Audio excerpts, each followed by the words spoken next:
hemos querido también disertar y reflexionar sobre realidades que tenemos y de las cuales no escapamos. Una de ellas es sobre esa magia tan poderosa que tiene el libro. Ese portal que nos une, que nos acerca, que nos transporta, esas mariposas que deambulan en esos libros y nos acercan. Pero ¿hacia dónde va el libro? ¿Será verdad que la tecnología ya nos desplazó y nosotros nos vamos a conformar simplemente con un dedo para poder revisar? ¿O esas hojas que huelen tan sabroso ya no van a tener cabida? Para eso vamos a recibir a un poeta, una persona que desde la escritura, desde la construcción, desde la reflexión literaria, ha venido acompañándonos y que hoy nos va a hablar de ello. Vamos a recibir al poeta Jesús Pérez Soto con una disertación en la cual tenemos que irnos preparando. ¿Cuáles son nuestras preguntas? ¿Cuáles son nuestras interrogantes también? Porque no se trata de una clase magistral, se trata de un aliciente para poder reflexionar. El libro del futuro. El poeta Jesús Pérez Soto, un aplauso para él, por favor.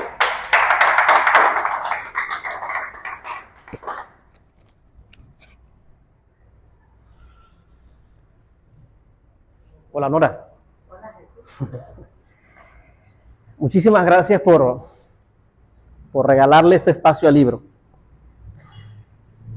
El primer bibliotecario que se conoce con ese oficio se llamó Demetrio de Falero, quien tuvo el honor nada más y nada menos que organizar la Biblioteca de Alejandría, la biblioteca madre. Una biblioteca que, a pesar de haber existido hace muchísimos años, todavía hoy conserva ese pasado fabuloso, ese pasado legendario, ese pasado mítico, y que resume de alguna manera parte de lo que es la historia del libro. Pero todo comenzó con la muerte de Alejandro Magno. Es que cuando estudiamos, y me pasó, cuando estudiamos la historia de la Biblioteca de Alejandría, voy a usar un término muy moderno, encontramos muchos hipervínculos. Claro, porque es que la biblioteca resume para mí, que soy un lector, que me fascina un libro, resume esa historia fabulosa del libro. Fueron muchos los caminos andados, fueron muchos los recursos invertidos, fueron muchos los barcos que se requisaron, fueron muchos los esclavos que se utilizaron, mucha la sangre, mucha la espada que se utilizó, muchos los traductores que se usaron y muchos los sabios que aportaron para hacer que la Biblioteca de Alejandría se convirtiera en lo que fue en su momento. Pero decía que todo comenzó con la muerte de Alejandro Magno. Alejandro Magno, además de eso, tuvo como maestro a Aristóteles. Se dice que fue Aristóteles el que le transmitió, el que le enseñó los cantos homéricos, el que le enseñó toda esa cultura que era la que estaba para el momento. Y se cuenta que Alejandro, a los 10 años, llegó a sentir y a enamorarse de esa fascinación que era la Ilíada, y se enamoró, se apasionó por Aquiles, al extremo de que a los 10 años dormía con un puñal y con su ejemplar de la Ilíada, porque él ya soñaba con ser alguien así, con creer, con hacerse una vida de héroe. Incluso cuando historiadores como Heródoto nos hablan hacen la comparación entre Alejandro y Aquiles, cuando yo leo, pareciera que el de la ficción no hubiera sido Aquiles, sino Alejandro. Porque cuando comparamos a los dos personajes, bueno, ustedes recuerdan la guerra de Troya, que duró 10 años, los aqueos saquearon, mantuvieron en acecho durante 10 años a los troyanos, hasta que con el caballo de Troya llegaron. Ahí cuenta Homero las hazañas de Aquiles, la pelea con Héctor, cómo arrastró su cadáver en el carro y todo lo que hizo. Pero Alejandro Magno, en menos años, 8 años, conquistó 25.000 kilómetros, fundó 60 ciudades y cargaba siempre su ejemplar de la Ilíada. La consultaba buscando inspiración, buscando pasajes, y se dice que llegó a imitar pasajes tal como hizo Aquiles, por ejemplo, con el cadáver de Héctor, gobernador que se resistió a ser sometido, bueno, después lo arrastró, cosas como esas. Pero Alejandro Magno estuvo viviendo, creando su propia leyenda, su propia fábula, como si fuera un personaje de un libro, solo que esta sí era realidad. Ahora, todo eso porque se lo infundó un apasionado de los libros, su maestro, Aristóteles. Ahora, cuando Alejandro muere, pues sus generales se reparten el botín, se reparten la república, se reparten todo. Y aquí viene entonces el que creó la biblioteca de Alejandría. Viene otro hipervínculo, viene Ptolomeo.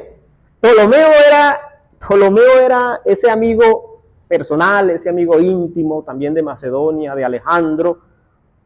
Y si la idea de conquistar el mundo la tuvo Alejandro, es decir, de necesitar más tierra para llegar más allá, incluso la angustia que él tenía era de que más allá no hubiera más nada, porque si más allá no hay nada, entonces, ¿qué voy a seguir conquistando? Si la idea de Alejandro era eso, conquistar el mundo, la idea de Ptolomeo vino más o menos por ahí, también tener al mundo a su disposición, solo que no en guerras, solo que no en batallas, sino en la biblioteca. Por eso se dice que la idea de la biblioteca pudo haber sido Alejandro, pero quien la termina llevando a la práctica fue Ptolomeo. Ptolomeo entonces de repente pasa de ser un general a convertirse en un faraón, en un monarca. Pero ¿qué sucede? Ptolomeo se sentía extraño ante la cultura egipcia. Las pirámides, los rostros con efigies de animales, el río Nilo, los cocodrilos, las tundras, los camellos, hasta el hecho de que a los gatos no se pudieran matar, todo ese tipo de cosas, él no lograba asimilar todo eso, esos símbolos egipcios, él no dominaba la lengua egipcia. Entonces, como nuevo emperador, como monarca, él no iba a aprender eso. Entonces cambia los símbolos, bueno, no los asimilo, no sé, cambia los símbolos. Entonces Ptolomeo, ¿qué hace? Decide nada más y nada menos que mudar la capital. Del Cairo la muda para Alejandría, una ciudad que ya estaba construida en honor a Alejandro. Y entonces empieza allí a construir sus nuevos símbolos, a construir todo. ¿Y a quién va a buscar? Bueno, a los griegos, porque él era griego. Y empieza a traer sabios, empieza a traer todos aquellos que le pudieran crear sus propios símbolos. Entonces, entre otras cosas, creó el Faro de Alejandría, creó el museo y creó la biblioteca, que para eso no era la primera biblioteca que existía, ya existieron otras. Pero como esta en su momento, no. Una biblioteca que llegó a condensar, todavía no se sabe cuántos libros, pero para el momento era una cantidad muy significativa. Y sobre todo la cantidad de libros que se traían de otras partes y que se traducían al griego.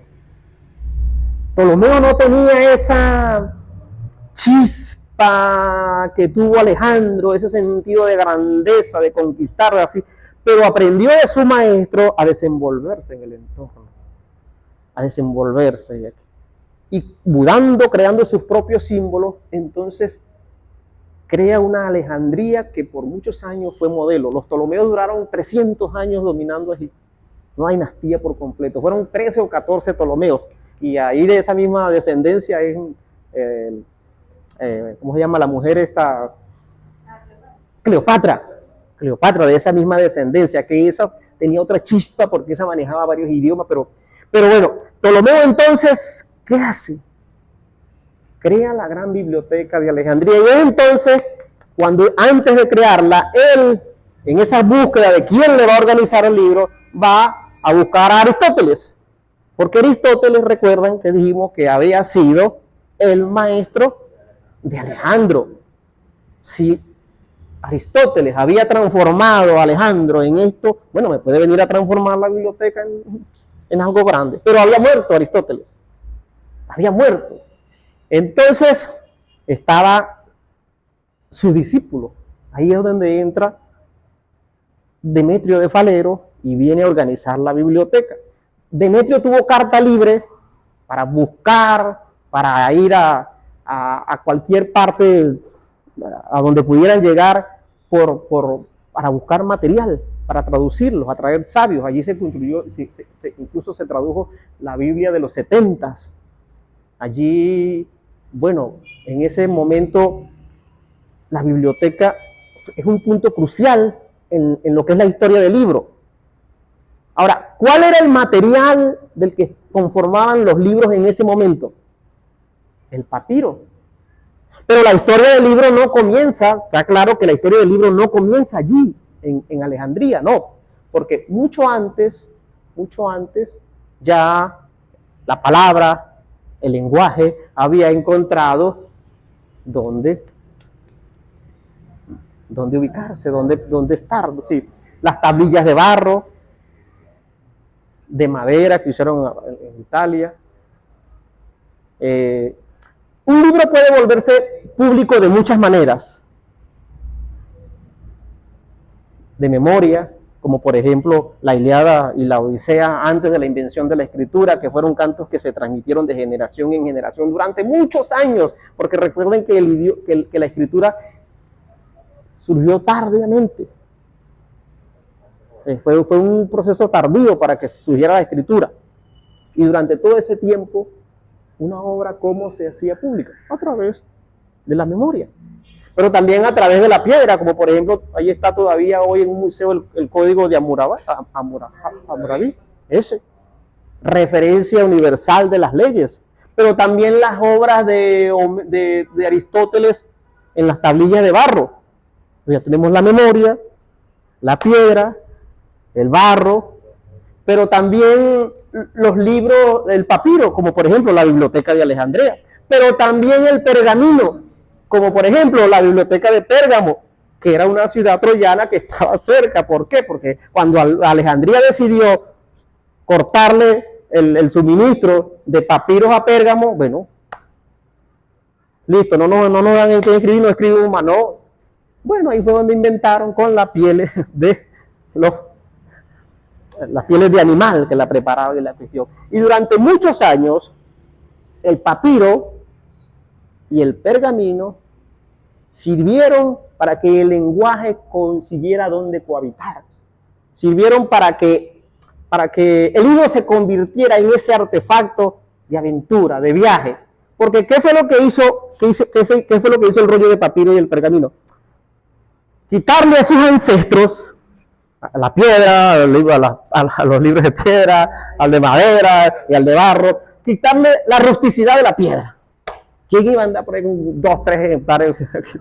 Pero además quitarle la fragilidad del barro.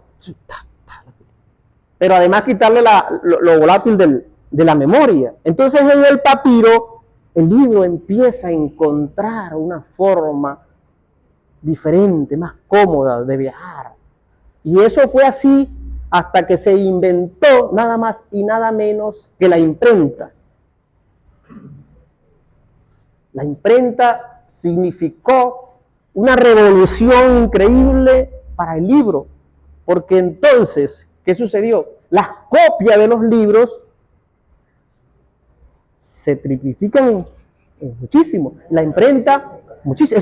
Eso fue en 1440. Gutenberg, un alemán que era orfebre, dejó esto y se dedicó a la litografía porque él tenía una fijación: construir una Biblia en el menor tiempo posible.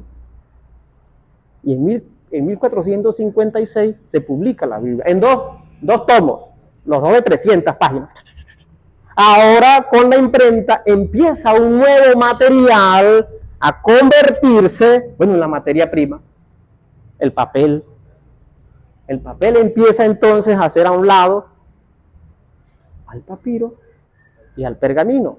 Y con el papel comenzamos a ver una transformación del libro que vendría siendo lo que tenemos aquí. Entonces, si el papiro le había dado ese espacio al lenguaje para que se convirtiera en un compañero de viaje, en un compañero de aventura, bueno, esto facilitó, porque es más fácil cargar un libro que cargar un papiro. Con todo lo ventajoso que es un papiro frente a la piedra y frente a la madera y frente al barro, bueno, el papiro, pero esto vino entonces la imprenta. Después de que se publica, después de que se crea la primera imprenta en 1440, 30 años después, 30 años, no es nada en el tiempo, 30 años después, la imprenta se había masificado por Europa por más de 100 países. Entonces, imagínense ustedes la cantidad de material, de libros, de copias, y no solo eso, sino que también vinieron la prensa. El papel entonces adquiere se convierte en esa materia prima en el que el libro va a encontrar, el lenguaje va a encontrar una casa, un cuerpo. Bueno, ahora después pasa el tiempo y siempre ha habido quien ha creído que el libro va a desaparecer, lo decía Francisco en la presentación. Fíjense, en 1962 el Marshall McLuhan predijo que la televisión iba a acabar con el libro. Ahora sí dijo, la televisión acabó con el libro porque, bueno, ahora todo el mundo va a estar pegado allí. Y listo, vamos a volver a una especie de la cultura oral, una especie de la Grecia clásica. Ahora, ¿dónde está el televisor? ¿Usando qué? Usando los guiones, usando los libros, igual que el cine, usando los guiones ¿de quién? Del libro. Directores que tienen sus lectores, bueno, voy a leer para ver qué historia es buena para montar. Eso al contrario, en lugar de acabar con el libro, le ha dado precisamente difusión el libro. Bueno, después surgió algo que yo creo que todo el mundo aquí lo conoce, el CD-ROM, el CD-ROM. Bueno, ¿qué se dijo? ¿Ah? El CD, claro, sí. ¿Qué se dijo? ¿Para qué tú vas a comprar un libro si en un CD tú puedes cargar una biblioteca? Por Dios, ahora sí, se acabó el libro, se murió el libro, por Dios. ¿Quién usa un CD hoy en día? Nadie. Ahora, hay una generación que no conoce el CD, ni la tiene porque, bueno, no la conoce. Pero el libro, ¿dónde está? La Biblia de Gutenberg, publicada en 1456, todavía se puede leer. Todavía está disponible en un museo, pero se puede leer. Entonces, el papel, ahí sí es verdad que lo que dicen por ahí, el papel aguanta todo, el papel aguanta todo. Pero después de eso, bienvenido Nelson, adelante. Después del CD-ROM, bueno, ¿qué nos han venido? ¿Qué dispositivos? El DVD, la USB y la web. Vino la web. Entonces el mundo tecnológico empezó a ganar terreno. Y en el 2019, ¿qué pasó? La pandemia. Todo el mundo se aisló. El mundo, como veníamos compartiendo, se vio fraccionado porque ya no nos podíamos reunir, ya no podíamos viajar, ya teníamos que cuidarnos, y entra entonces el auge de lo digital, la cultura digital, la interacción digital, el café digital, el abrazo digital, las compras digitales, y por supuesto ahí entran los libros, el libro digital, el ebook. Y nuevamente vuelven los que siempre andan pregonando que ahora sí el libro va a desaparecer. Sí, hay formas de publicación que han perdido sentido, que han perdido importancia. La del barro quedó atrás, la de la madera quedó atrás, la del papiro, el pergamino, todo eso, y el libro ha ido ganando terreno, se ha ido moldando. El libro es como el agua, yo la suelto y ella se mete por aquí y el libro es como el viento. El libro se ha convertido entonces en ese artefacto que sin duda, como dijo Borges, hay unos que se imaginan un mundo sin barcos, sin cielo, no sé qué. Él no se imaginaba un mundo sin libros. Pero es eso, ¿no? ¿Cuál va a ser el libro del futuro?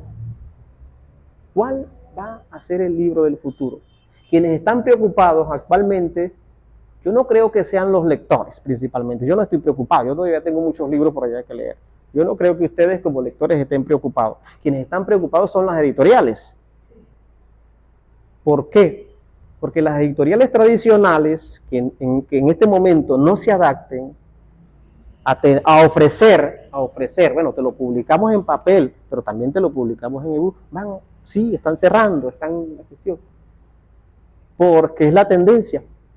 Y con Amazon, entonces, está sucediendo precisamente eso. Una empresa que te publica bajo demanda. Tú no necesitas 400, 500 libros, como hacían las editoriales tradicionales. Bueno, yo compro 300 y ahora ¿qué hago con eso? Uno se lo doy a Francisco, otro se lo doy a Nelson, uno se lo doy a los otros 97. ¿Qué hago con esos 97 si tengo 200?